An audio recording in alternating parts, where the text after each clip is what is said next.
साथियों, आज के इस वीडियो में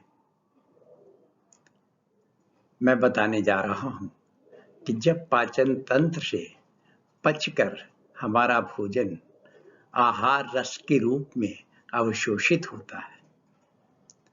आहार रस के रूप में अवशोषित होना हमारी छोटी आंत का कार्य है। छोटी आंत से विलेज के द्वारा यह आहार रस में परिवर्तित होता है। फिर आहार रस किस तरीके से रक्त, मांस, मेदा, मज्जा और अस्थि में परिवर्तित होता है। फिर अस्थि से किस तरह से शुक्र रस और ओज तक पहुंचता किस यात्रा तय करता है, और ओज के कारण ही जितना अधिक ओज होगा उतनी अधिक हमारी इम्यूनिटी होगी, हमारी रोग सहन करने की क्षमता भी उतनी अधिक होगी।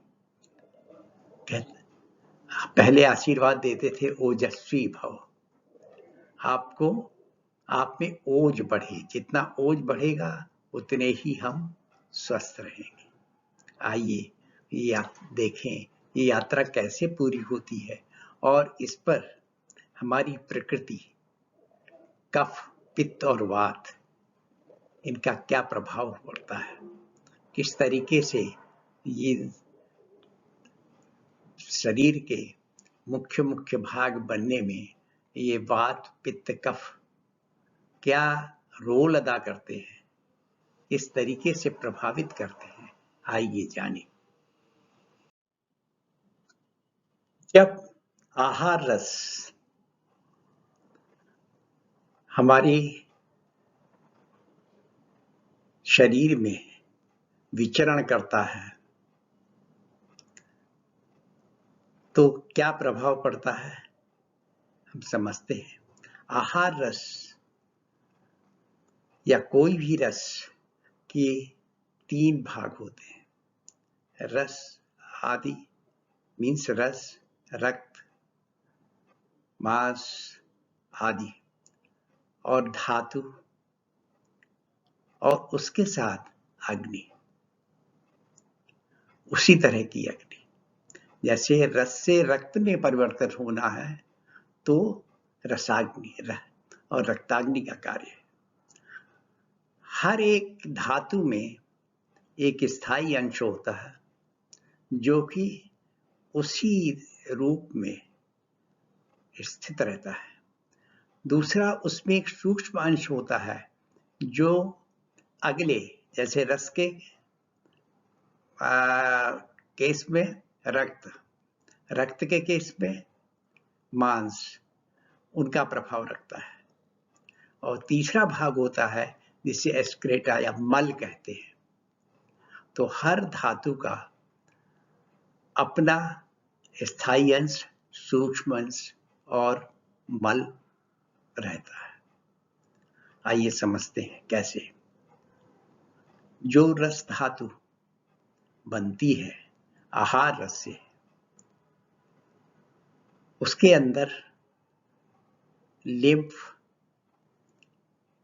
श्वेत कण, रक्त के श्वेत कण, व्हाइट ब्लड सेल, और मां के दूध का प्रभाव रहता है। और यही बनते हैं इससे।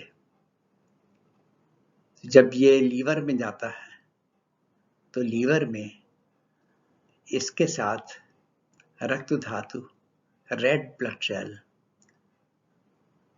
बनते हैं, मिलते हैं उससे, जिसे रंजक पित्त से, और इस वजह से रक्त का प्रभाव होता है। इसका मतलब है कि आहार रस में स्थायी अंश तो रस धातु का होता है और सूक्ष्म अंश रक्त धातु का होता है। और इसका मल क्या है? कफ। जो एक्सक्रेटा है वो कफ बनता है इस रस धातु से। और रक्त धातु का एक्सक्रेटा क्या है? पित्त। उससे पित्त बनता है। तो अगर हम देखें कि रस धातु से रक्त धातु जब बनता है, अगर हमारी कफ प्रकृति है या हमारा विशेषण जिसे कहते हैं वो कफ का है, कफ अधिक है तो रस धातु भी अधिक बनता है। अगर कफ कम, पित्त अधिक है तो कफ कम होने के कारण ये रस धातु बर्न आउट या जल जाती है, जिससे रस धातु गाढ़ी हो जाती है। और वात अलग है तो रस सूख जाता है और रस कम हो जाता है। इस तरह से देखें इसका रक्त धातु के बनने में क्या प्रभाव पड़ता है। तो जो कफ प्रवृत्ति अगर अलग है, अधिक है, हमारी कफ प्रवृत्ति है तो रक्त तो अधिक बनेगा लेकिन उसकी गुणवत्ता कम होगी। और अगर पित्त अधिक है तो उसमें रक्ताग्नि बढ़ जाएगी पित्त के कारण, और वो हमारा रक्त जो है गर्म हो जाएगा। और अगर वात का प्रवृत्ति है तो भी रक्त कम हो जाएगा क्योंकि रस सूख जाएगा। तो इस तरह से देखें कि जो कफ जिनकी अधिक है उनमें रक्त की मात्रा तो ज्यादा होगी लेकिन गुणवत्ता कम।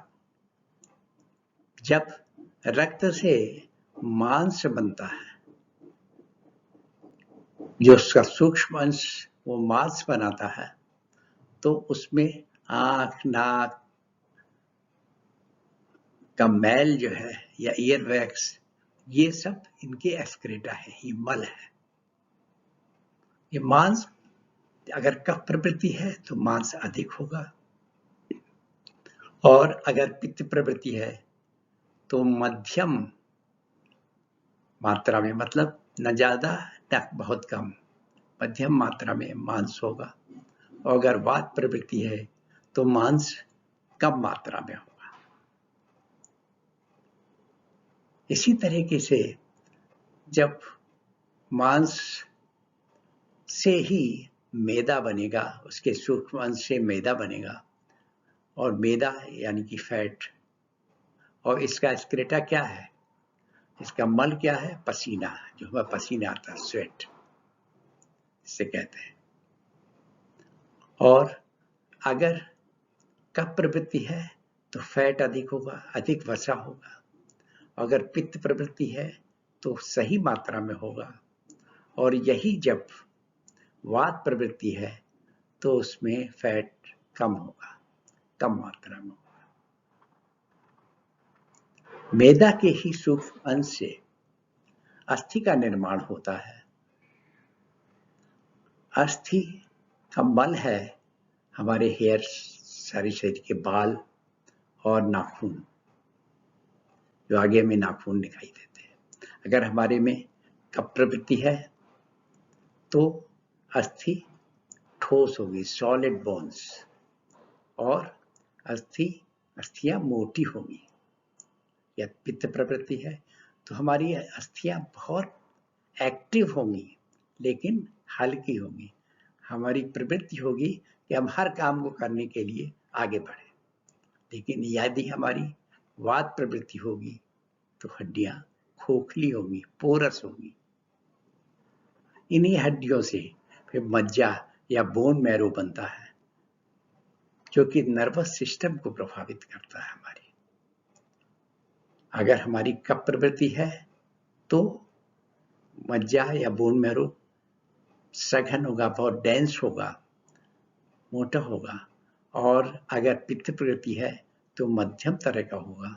और वही यदि वात प्रवृत्ति है तो फ्रेजाइल या टूटने वाली होगी।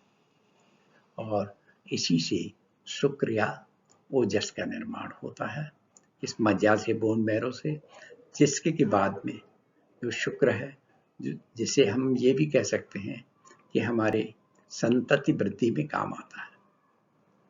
और यही जो ओजस जब हमारे शरीर में अधिक मात्रा में होता है, यह शुक्र जब अधिक मात्रा में होता है तो हम ओजस्वी हो जाते हैं, हमारी रोग सहन करने की क्षमता बढ़ जाती है, हम स्वस्थ रहते हैं।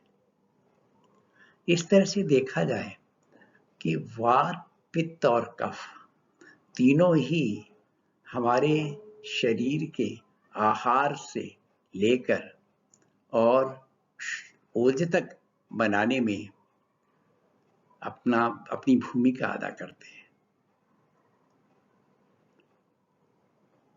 ये देखें कि कफ, पित्त और वात विशेष कब होते हैं। विशेषण का मतलब है ये विकृति कब होते हैं। ये विकृति कफ की विकृति है, या तो कफ कम होगा या अधिक होगा या नॉर्मल होगा। यदि कम है तो उसकी जगह पित्त और वात ले लेगी, कोई भी एक चीज बढ़ जाएगी कफ की जगह लेने के लिए। कफ कम होगा उतना ही या तो पित्त ज्यादा होगा या वात ज्यादा होगा। तो इस तरीके से जो भी ज्यादा है उसका ही प्रभाव यहाँ पर बतलाया गया है, और उसी के अनुसार हमारे अंदर रोग पैदा होते हैं और हमें अपने भोजन में उसके तदनुसार ही सुधार करना पड़ता है। अगर हम स्वस्थ रहना चाहते हैं तो हम हर तरीके से अपने ओज को बढ़ाएं और अपनी कफ, पित्त या वात की विकृति को हम ठीक करें। कैसे ठीक कर सकते हैं? वो ठीक हम कर सकते हैं अपने आहार को सुधार कर। इस तरीके से हम स्वस्थ रह सकते हैं अगर हम आहार, अपनी दिनचर्या, एक्सरसाइज, ध्यान, मेडिटेशन, ये सब करके हम अपनी कफ, पित्त और वात को संतुलित रख सकते हैं और संतुलित रखकर स्वस्थ रह सकते हैं। धन्यवाद। आपको यदि ये वीडियो पसंद आया हो तो इसे सब्सक्राइब अवश्य करें।